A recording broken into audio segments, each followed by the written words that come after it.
l'objectif est simple, c'est de répondre aux besoins de la communauté. Lors de nos consultations, les résidents, les citoyens nous ont exprimé clairement qu'ils voulaient que le territoire s'embellisse et que leur qualité de vie s'améliore.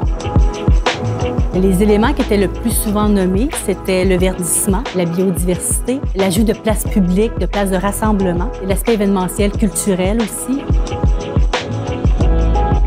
On s'est rendu compte que le tournesol, en fait, c'était parfait parce que c'est une plante qui pousse facilement, qui a besoin de peu d'eau. Et en plus, elle mange à peu près toutes les herbes ou les mauvaises herbes, donc elle a besoin de peu d'entretien. Puis elle atteint facilement 7 à 8 pieds d'auteur. On aimerait ça que chaque champ ait une signalétique qui encourage à découvrir les autres champs. On a pensé à un mobilier qui pourrait accompagner ça.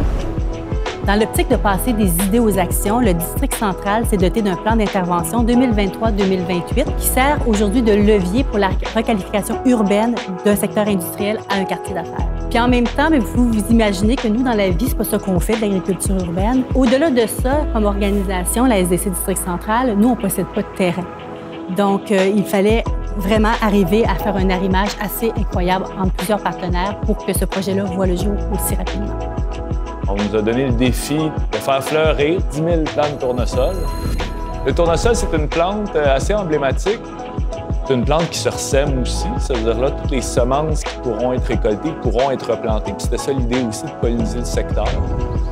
En verdissant, en créant, là, dans le fond, des surfaces réfléchissantes, plus blanches, plus grises, bien, on réussit à diminuer les eaux de chaleur.